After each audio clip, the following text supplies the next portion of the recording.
I am Jennie Joseph. I am a midwife and an activist. I fight for families. I fight for you. Perinatal means the time around birth and includes before pregnancy, during pregnancy, labor and delivery, postpartum, and any time in between.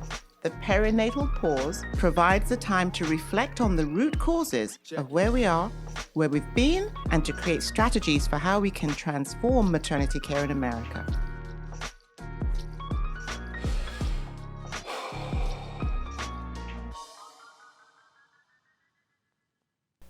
Well, hello, Nurse Trina. It's always great to have time to chat with you because you always give us such gems.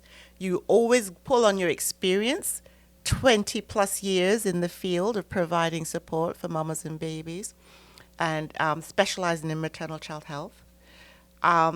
It just intrigues me how you've been able to share and impart so much knowledge, so much comfort, so much safety over all these years. Mm-hmm. And from your stance as somebody who is in the environment around birth, pregnancy, childbirth, and postpartum, how you roll. So we always make our podcasts here at the clinic whenever we're talking together. Yes. And I know you had a busy clinic this morning. And I just want to talk a little bit about that case that you shared with me earlier about the young couple who didn't get the information, didn't get the outcome that they were looking for in terms of they are here specifically at our birthing center because they want a natural birth outside of the hospital. Tell me about what happened this morning. Well, our patient came in this morning for her regular routine scheduled prenatal appointment. And she was a little bit down just because she wanted a natural childbirth. And it didn't happen that way. She has to go to the hospital due to some medical circumstances. And she was really sad and down. But at the end of the visit, she was totally okay with the decision that was made. Although she had some tears, she knew what was best because we gave her the knowledge and the information that provided her information on why that decision was made.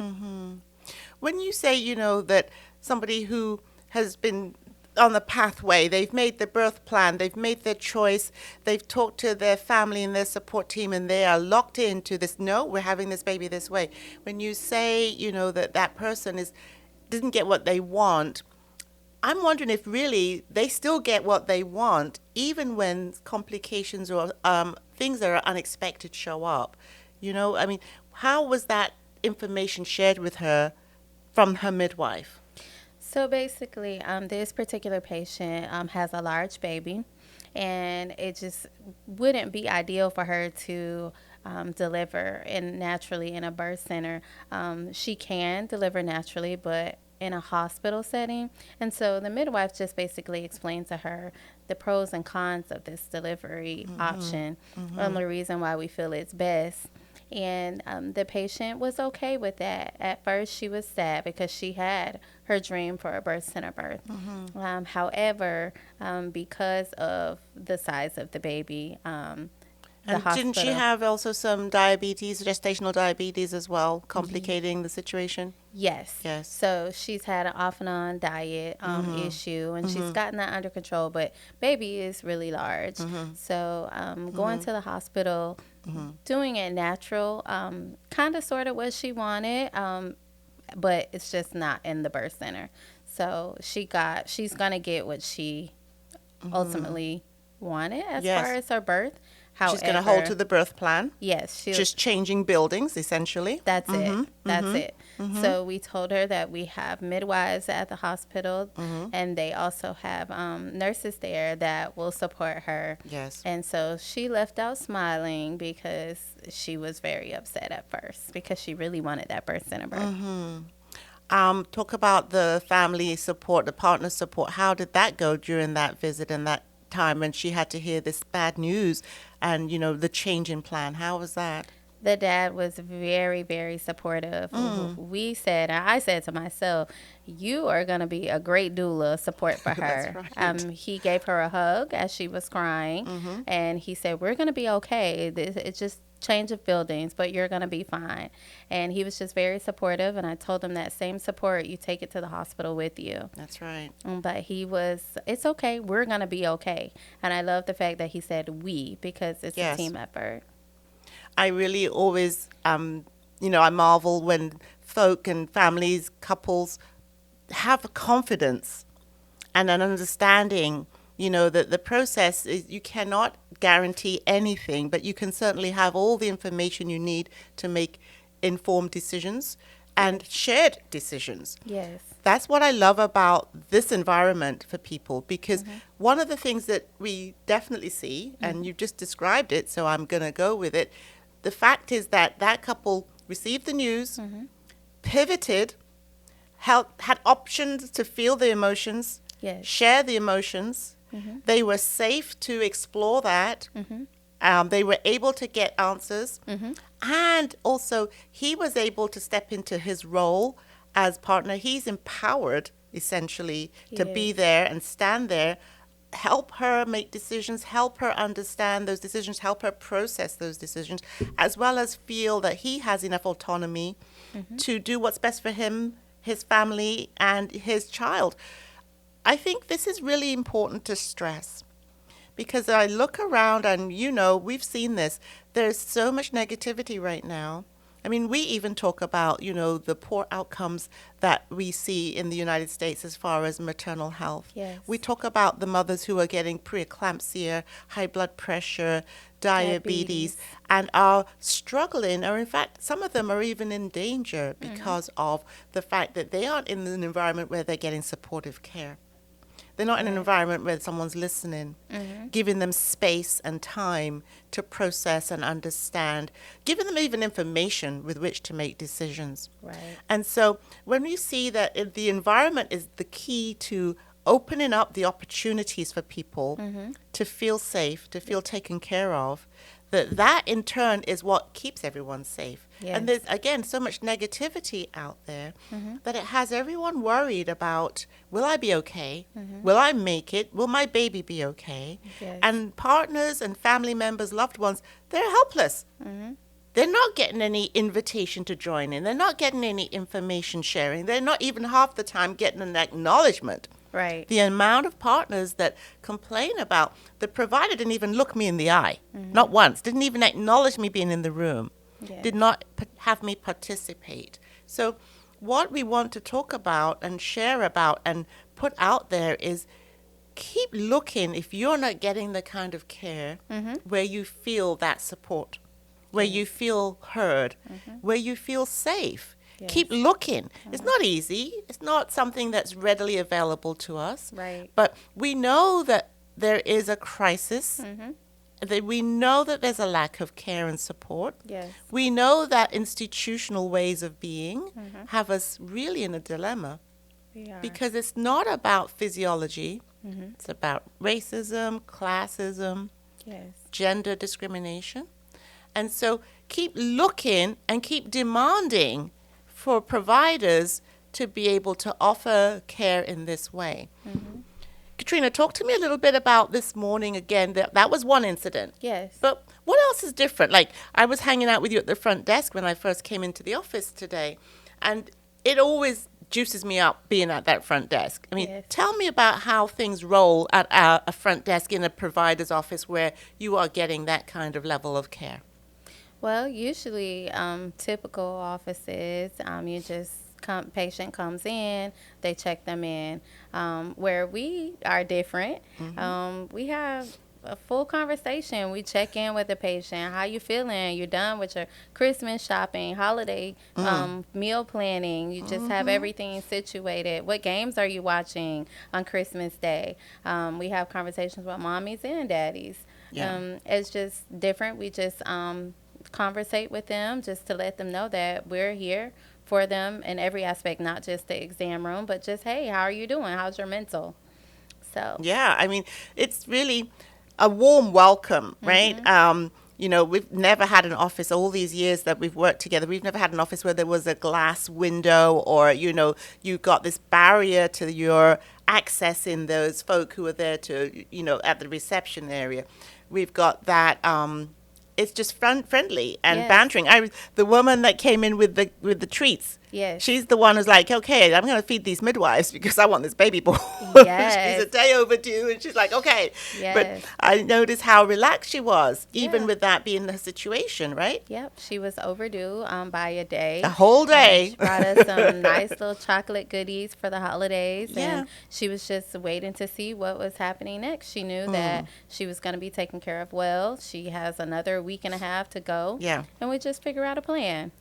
I think that's really part of it. Is, there's the welcome, there's the openness, there's the friendliness, Yes. right? The relaxed, right? There's no big drama, so you're a few minutes late and you're Right. here. You made Yeah, it. you made it, Sit and you're down a safe. minute. Take a breath, Yes, right? yes. There's also the sense that we know who you are.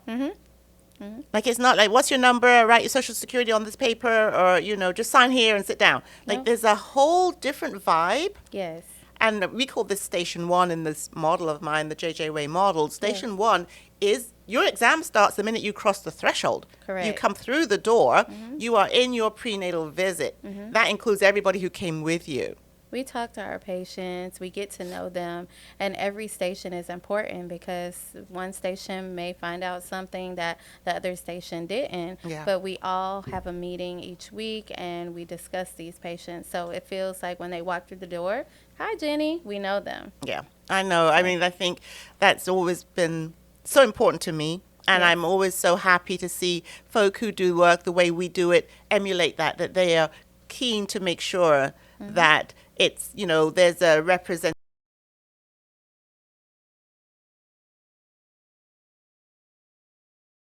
Things, all the Lavender. things add up to creating an experience for folk Yes. that they can begin to feel that they can settle and have the benefit of that. And I Yes. think the benefit of that shows up in a situation like you described, where somebody gets bad news but Yes. still can cope, still can feel strong and empowered about that news, ready to act Yes. on the information, and to not only fend for themselves, but, work as a team, know, the things they need to do, the questions they need to ask, move on to the next step, Yes. empowered. Yes. And what I liked about today was that the dad was very involved and he said, we're going to be okay. And that's so important that he was on board with her, letting her know that, hey, it's going to be okay. Yeah. We're going to be fine. Yeah. This is just a different building. Yes. We're going to have this baby and everything will work out. Right. And he just kept hugging her, saying, it's okay. Yes. I'm going to take some more tissues just in case. Oh, but how it's sweet. okay. Yeah. But he was very supportive, and that's important. But by the time she was done with her tears, she said, well, I'll be fine, Yeah. Nurse Trina. And I said, yes, you will. And I said, just keep me posted with everything. Call me or text me if Yes. you have questions, concerns. She said, okay. And she smiled, and she left. And they said, Merry Christmas. Yes. So they were happy. They were excited. But, it wasn't the news that they wanted to hear. But the Right. best part about it was the father was very involved. Yeah. And, part of our work is, through every visit, whether there's a problem or not, is about connecting and understanding what they're looking for, Yes. helping them to reach their goals, helping them to have that power and agency around this experience, because it's their experience. Right. Right? And so mentioning that you mentioned that you be in touch with them, we don't just drop them because No. she's changing over to a different provider. We facilitate that changeover. The Yes. doctors and the receiving nurses at the hospital will have her chart ready before she gets there. Yes. They will have been apprised of the situation. She carries that passport card, the famous passport card. Yes. And she has all of her details and information on that as well.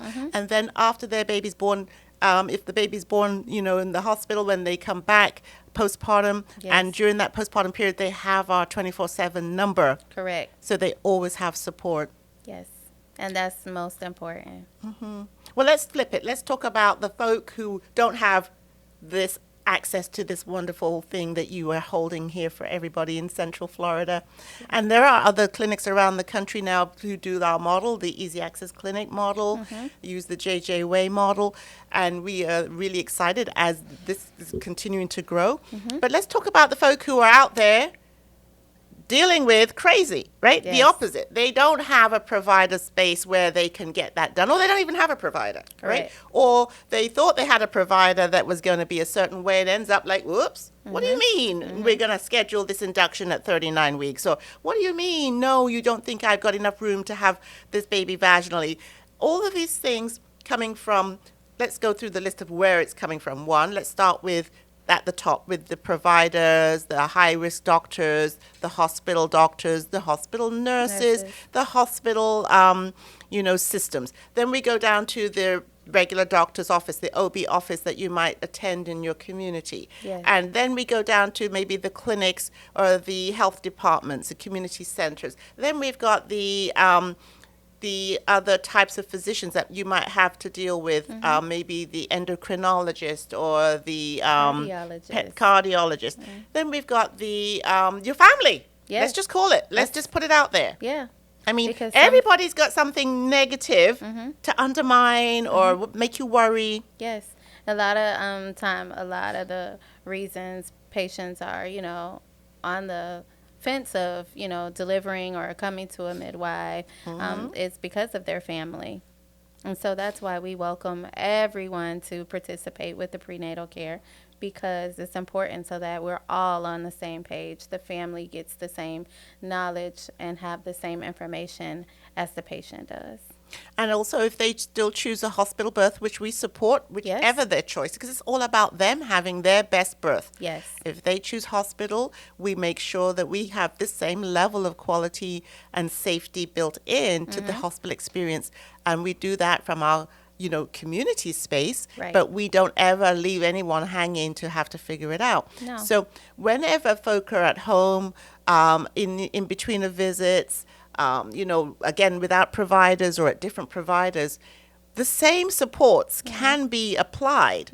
You can make the best of what you have. If your reality is you don't have OBs or doctors or midwives nearby that you choose, but you are going to whoever's available to you. Right. And I'm not saying that all doctors are bad or all midwives are perfect or any of that. I'm saying you have to find what works for you, Yes. your family, and your plan. Yep.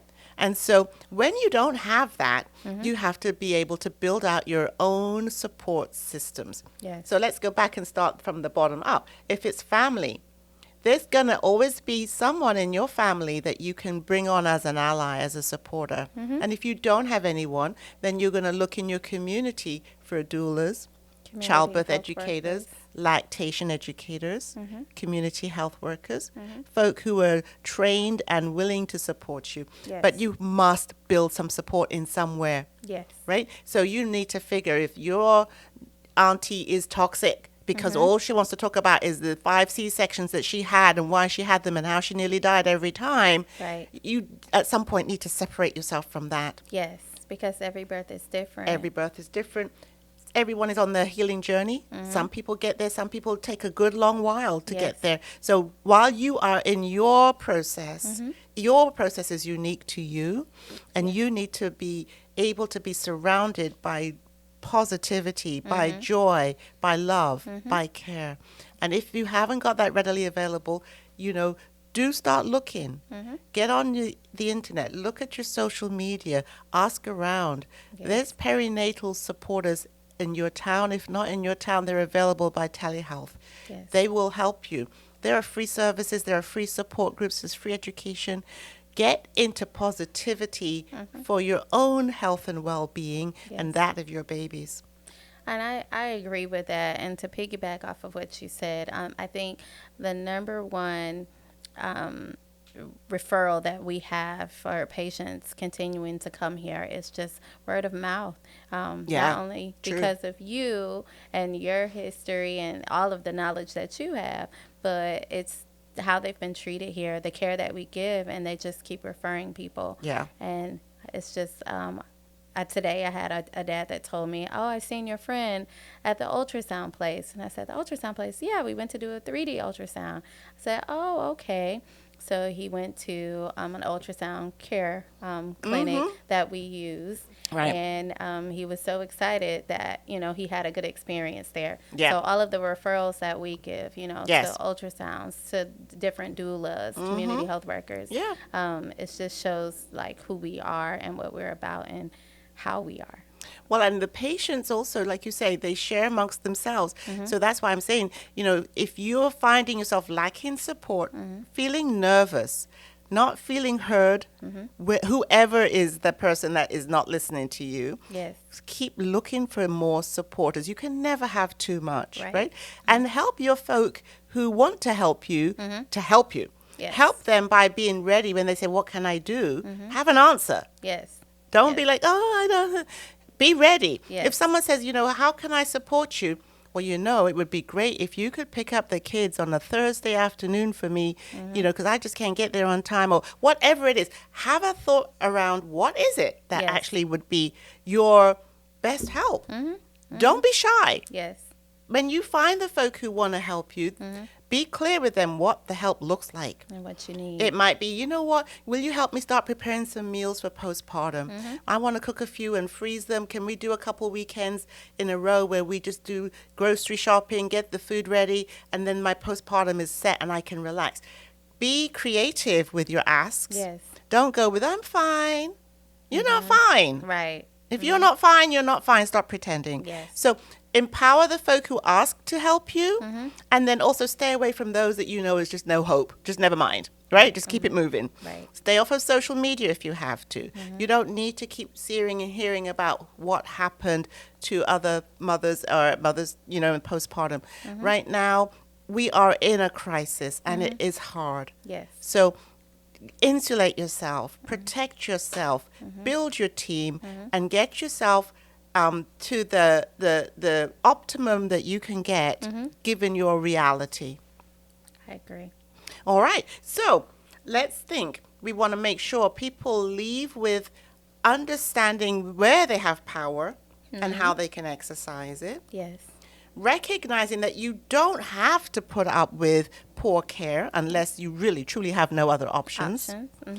Recognizing that there are folk in your community that know about this situation now, are working, are trained, are educated, are ready to provide support. Yes. Okay? And know that they are accessible to you. And if you get stuck and you cannot find anybody, you can always get hold of us through our website, commonsensechildbirth.org. And we also have our National Perinatal Task Force, where each area has hopefully a safe spot, a perinatal safe spot there available to you. You can find that through perinataltaskforce.com. Okay. But either way, reach out. You'll be surprised how many of us are out there in the front lines, Ready to in help. your community, ready to help. We know what it takes. We have always known what it takes. Historically, we have always been there for each other. Women have always supported other women in birth. Yes. We've had midwives, doulas, health workers, healers. We have always been there. Yes. This is our time now to bring that back to our communities. We want every community, every couple, every family to have the support they deserve, because you're bringing life. I agree. Stay connected by following us on Instagram at I am Jennie Joseph, or visiting our website www.jenniejoseph.com.